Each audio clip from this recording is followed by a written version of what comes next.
ስለምንታይ መስለካ ከም ዘይንቕጽል ነፍሰይ ምስ ነገረኒ ዕምበባ ፍቕርኻ መቐባሊ ለይትረፈኒ ስለምንታይ መስለካ ብሓደ ክንነብር ካብ ዘይኮንና መባሊቲ ሕቶኻ ነጽገየ ኸይትጉዳእ ምንቲ ንስኻ ግን ብተደጋጋሚ ኳሕኳሕ ማዕጾ ልበይ ፍቕረይ ተሓሲማ ኢልካ ኣንቢርካ የስመይ ንስ ግን ኣይኮነን ተሓቀይ ንምንታይ መስለካ ተሓሲሙ ፍቕሪ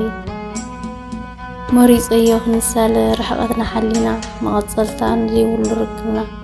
ስለምንታይ መስለካ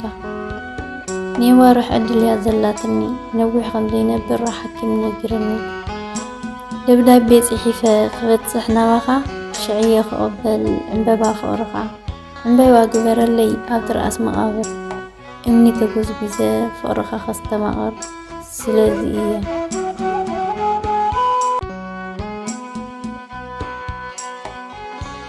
ቃሬዛኺ ኣልዒለዮ ብነድርዩ ተበጊሱ ኣብቲ ከውታ መሊሱን ክብእስ እትዋይዋይታ የእዛነይ ጸለኹ ኣንፈቱ ክፈልጥ ሄዋነይ ተባህለ ንውሽጠይ ዘናውፅ ድኽመት ስጋኺ ውሽጠይ እናጐድአ ሰለም ኢለ እምበር መዓስ ዓሪፈ ንምሕረት ክናጻለትኩ ሞትኪ ተረድየ ተደፊአ ነዛዓኩ ውሽጠይ ዝደፍኦ ኣብ ደርግኹ ይዘረ እህቶም ክደግሞ ሄዋነይ ክደጋግም መልሲ ኽንዘይብሉ ምኻትኪ ዘሰንበረ ልበይ መሊሱ ጠሪዑ ተበገስ ምስኮነ ንሓመድ ድበ ቀባራይ ክነቅል ኣዋያ ደሪቐ ንሓቂ ኣመንኩን ፈሪሕ ብድሕሪኺ ምስመነይ ዝኸዶ ዝተሰረተት ልመኺ ብኸርታዕ ልሳንኪ ዝብሃኩኺ ከም ተኽሊ መልሚለ ዝዕበኹኺ ብዘይለባኹም ዕንቁስ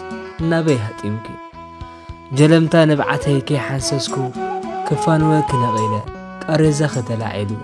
ቃሬዛኺ ሳልዒለዮ ሓደ ረኽብለኪ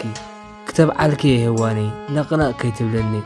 ፍቕረይ ኣይክጐድልኒ ክሳብ ዝስዕበኪ